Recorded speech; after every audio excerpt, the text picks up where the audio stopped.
What up, guys? Kevin here. Final Fantasy 16 has been beaten, so I am going to review it. And when I say review it, I am going to spoil the shit out of it. So you've been warned. Please go away. This is a very story-focused game. Heavy narrative. So what I say is going to expose a lot about the story. And if you're going to play it, or even if you have a little bit of interest, this may not be the review for you. You might be like, oh, wow, that sounds awesome. Oh, you just spoiled it. Now I don't need to play it. But I have to talk about what happened in this game, especially the ending and especially that post-credit scene. I think post-credit scenes are stupid. And I hate that movies now. Oh, let's wait till the credits roll to see, oh, there's the setup for the next movie. They're bringing that character. Oh, my God. Oh, my God. But Final Fantasy 16 does something. Again, spoilers. I think I just got trolled. We'll get to that in a minute. Let's talk about Final Fantasy 16. First off, is it a Final Fantasy game? Yes, it is. I was in the camp of, this isn't a Final Fantasy game, up until about the 12-hour mark. The game just felt very, very linear, very on rails, very like, okay, this feels like you're just kind of an action adventure game. Like even less so than like an Uncharted. It just felt very, felt like I was very handcuffed to we're just doing the story and that's it. And then things open up and you spend more time with the characters. The characters aren't just characters. They're Final Fantasy characters. The story they're telling is not just a story. It's a Final Fantasy story. The icons and the battles and everything just felt very Final Fantasy. Now, there are some things that weren't very Final Fantasy. We'll touch on that in a minute. But the stuff that this game provided for me was more than enough for me to call it a Final Fantasy game. Not just that, a great Final Fantasy game. I loved all my 60 hours of it. People have issues with the game. We'll touch on that in a second here, but I love this game. I do. So where do I even begin? So much I want to talk about. I guess let's start about the negatives. This is a game that is very divisive. I'm seeing so many people not like this game. I think Skill Up, DSP is doing rants about quitting the game. It's super boring. Everyone's saying it has like pacing issues. The side quests suck. Let me address all that. Does this game have pacing issues? The issues I think are valid, but for me personally, when I review a game, it's could be very subjective because this is just me and what I experience. I can only talk about my experience. Other people, maybe theirs is valid too, but for me, the side quests? The side quests are great. I think the side quests are great. Now, again, I am invested in this world. Ever since they showed that first trailer up until just recently, I just beat the game like 20 minutes ago. Well, can I say that? Because the credits were forever. I think it was like an hour-long credit scene. Hour-long credits. Felt like forever. But I was invested. So since I was so invested in the world, a lot of the side quests, yeah, sure, you're just going to go, give somebody soup and a lot of fetch quests, but that's been every fucking game till the end of time. It has been stupid fetch quests. So in a way, I'm glad that people are finally speaking up like, hey, these side quests suck. Fetch quests suck, but they suck in every other game. Oh, The Witcher 3 are just fetch quests. They're just fetch quests. Every side quest is go over here, kill these enemies, come back. Go over here, grab this, come back. Oh, go deliver this. My only issue, though, with the side quests is a lot of it was somebody's gone missing. A lot of somebody's gone missing, and you got to go find them. But other than that, I'm just like, the lore in the side quest was magnificent. And I know people are saying, just do the plus. It's exactly like Final Fantasy 14, where Final Fantasy 14 got the main missions, then you just got the regular side quests, and then you got the plus side quests, which gives you an unlock, like unlocking your potions give you more healing, or you can even get more potions, stuff like that. One where, I mean, if you don't do a side quest, you're not getting a chocobo. You're not getting a chocobo if you don't do just a regular side quest. I don't think it was even a plus side quest. But they are amazing. The one with Torgal was worth the $70 alone. And I think another issue with the side quests is they're very backloaded. So throughout the game, it's like you beat, a few main missions, and then they'll give you maybe like 2 or 3. And then towards the end of the game, there's like you beat one mission, and then there's like 7 of them they throw at you. And then the last mission, I think that's it, the last mission, before you're about to beat the game. And I get it. When you get towards the end of the game, you just want to beat it. But no, they throw 12 side quests at you. Usually because there's a reason why. It's the end of the game. A lot of things have happened over the course. And it's a lot of just kind of tying things up. And I think it fits beautifully. But I can see maybe people having pacing issues. That's why. Now let's talk about pacing issues. Does this game have pacing issues? No. No. It has an issue where the boss battles, there is such epicness in some of these cutscenes and the boss battles that when it's time to just breathe and relax after the craziness that happened, and you have to do maybe a couple hours of, the boring, I put that in air quotes, side quests, and just going around talking to people, yeah, people are going to see that as pacing issues, but maybe it's because I played Final Fantasy XIV, which it is just that. Big, epic boss fights, and then a lot of nothing, not much going on, then leading up to a big, epic boss fight. That is this game. But maybe because I played Final Fantasy XIV and know how Creative Business Unit 3 operate, I was fine with it. I was expecting it. And I think they did a great job there. Again, this is very subjective. This is how I played the game, how I think the game played for me. And it's a game, if you didn't buy in, these are going to be issues to you. Because if you don't buy into the story, yeah, it's going to be super boring. If you don't care for the characters, yeah, it's going to be super boring. I didn't find it that way. The story itself, yeah, it can be kind of a downer. I will say one of my complaints, and it was the same complaint with Xenoblade Chronicles 3, is there just wasn't any fun moments. There were some lighthearted moments throughout the game, Final Fantasy 16 enough, that I thought it was okay. I would like a little bit more, but of course, we got the Blight. We'll get to the Blight in a minute. And we're going to take out the Mother Crystals. And yeah, it's a lot of crazy shit's going on. And yeah, negatives. Let's get to the negatives. The Blight, since I just mentioned the Blight. The world is a very beautiful world, but there is some muddy brown areas. It's a very brown filter game. But I think that's one of the negatives, is it's a very muddy brown game.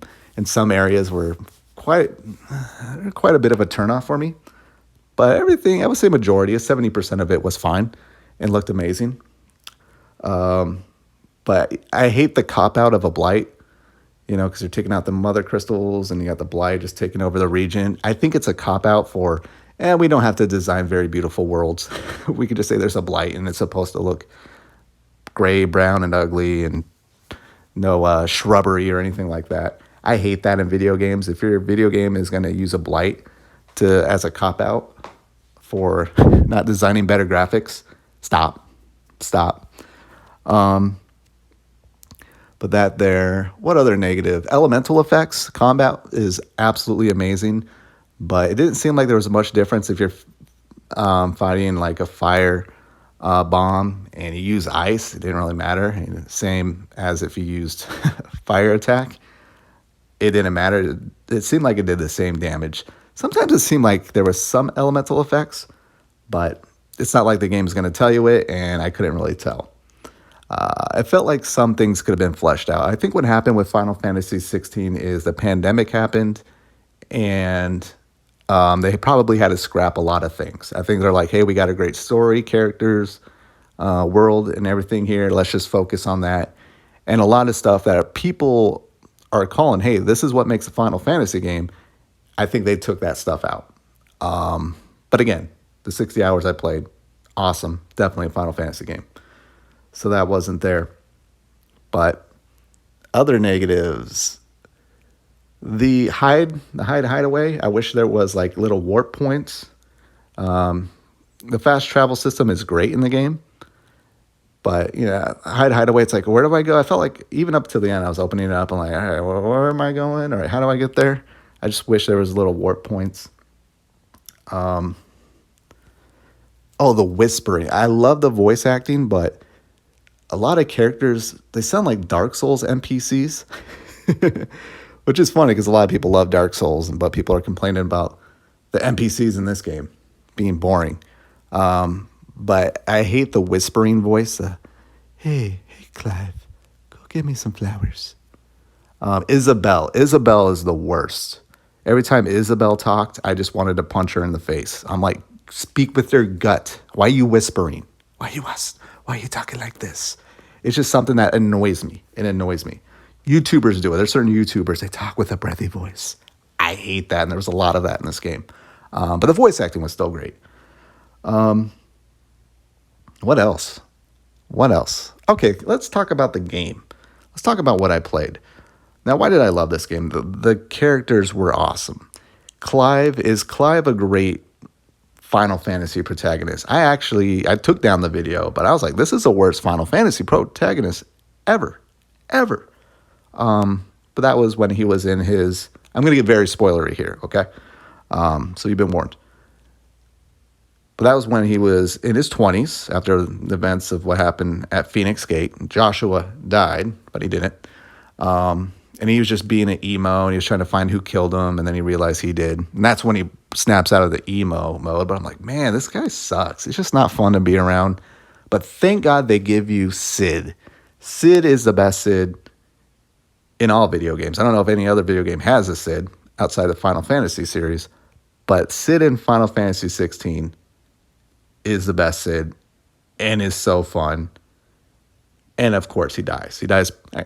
Seems to be pretty early in the game. But he's just the best character. That voice, he looks like a man's man, and that deep voice acting that he has is it just gets you every time. And he smokes. Smoking is so cool. And of course he dies. But he's just filled with giving advice to anyone who wants to hear it. And you listen because it's Sid. And his intro scene where Clive and Jill are about to just die. Clive is just holding Jill. He's just saved her, but all the Namekians are just about to attack him. And then Sid and Torgal just come and zap them all. And it was so badass. He just walks through the smoke, adjusts his glove, and he just looks super badass. Now, that scene, I was just thinking, because Torgal, the best pup in video games, there's a scene where Torgal evolves into Fenrir and saves Jill. Jill's about to get her head cut off. And he just Pokemon evolves into just a badass and just fucks everybody up. And that was it. I was like, really? That's the only scene? But now looking back, maybe that was Torgal. Maybe that, because Sid is Ramu. And we assume it was him. But now looking back, was that actually Torgal who saved Clive and Jill? Huh. But no, Sid is awesome. He dies. And it's like, great, the best part of the video game is gone. And then you meet Lord Byron, who I thought was a little bit annoying at first, but he's the fun character. Lord Byron is the fun character. He's just that whimsical, not too over the top, but just, super optimistic. And he's a fun guy. He's a fun guy to be around. You get to hang out with him. Even though you are just playing as Clive throughout most of the game does a great job. It's just always giving you companions along the way. Now, the power of friendship rating, I give it a C. Clive did like to do a lot of things alone. And especially the end. He only went with, he did go with Joshua and Yor, but I felt like Could have been a little bit better there, but he did especially towards the end, realize it's the people. It's the people who do this. It's not just me. But yeah, I guess now we can talk about that ending. Let's talk about that ending, because that ending was, oh wait, music. Music is awesome. Music is awesome. It's soaking. It's some of the best. It just really works in this game. I don't know on the whole in terms of Final Fantasy music, but it just works so well with this game. At times, it seemed like he was auditioning to be the musical director for Elden Ring 2. I mean, the game had parts where it looked like Elden Ring or Dark Souls. Music's awesome. Great. But no, the game. Let's talk about the story. The story seems very just politically royalist driven. You got all these different factions or whatever just going at each other. And it seems to be focused in that. I remember going like, who's the bad guy? And then Ultima shows up pretty much to kill Sid. And then you realize he's the Ultima bad guy. And he's the one you're going to face off with. And he's using you as a vessel because you're going around collecting all the icon powers, destroying the icons. Which I got to say, again, spoiler, I'm like, oh, wait, don't we get Shiva's power? And you do the math like, oh, we're killing everyone to get their power. Holy shit, Jill's going to die. Again, spoilers. Jill doesn't die. It's a beautiful, I assume they had sex. I assume they boinked. But they're just naked. And I'm like, why are they naked? I guess they got wet and they had to take their clothes. And they're doing that thing where they're sitting back to back naked. And they have a very beautiful scene. And then Jill, I don't think it was consensual. I think it was. We'll get to Joshua thinking it was consensual. But Jill gives Clive her icon abilities. I guess she could still be Shiva, but that's how you get the Shiva abilities. And then there's a great scene a little later where Josh confronts Clive and just punches Clive in the face because he took that ability from her, took it from her. And Josh was saying like, she's going to do whatever you say. She's going to do whatever you say. And again, that gets to the cast. Jill is one of the best characters in Final Fantasy ever. People say she's quiet, kind of just hangs out in the back. But she believes in Clive. She has love for Clive even when they were young.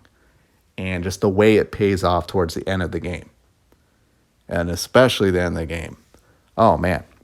But yeah, it's fun to watch them just make out all the time, especially towards the end. And you know Clive is getting some Jill booty, clapping some Jill cheeks. He deserves it. He's Clive. Oh yeah, I think I skipped over Clive. Let's talk about Clive. But no, Clive, pretty boring early on, but once he gets to his 30s, he becomes like a Geralt. To me, he's Geralt 2.0. And I found that very fun to be around. People may think he's boring, but he has a very dry sense of humor, very gruff. I love his determination. He just knew from the get-go what he needs to do, and he's all about getting it done. I admire that. I respect that. And he never wavered. But he is kind of a ditz, too. He's kind of takes things literal. There's a scene where Sid's trying to break the mother crystal, and he couldn't, and Sid's like, we need a bigger sword. Just kind of joking. And Clive's like, well, I got a bigger sword. And he walks up with his sword. And Sid's like, no. We're not talking about an actual bigger sword. And then there's another, like, I just busted out laughing so much. You're talking to Vivian Ninetales, and she says, like, all right, this is going to take some time for me to do, if you don't mind waiting. And Clive just sits there like, okay. And he just starts waiting for her. And Vivian just looks at him like, no, you dumbass. This is going to take like weeks. Oh, man.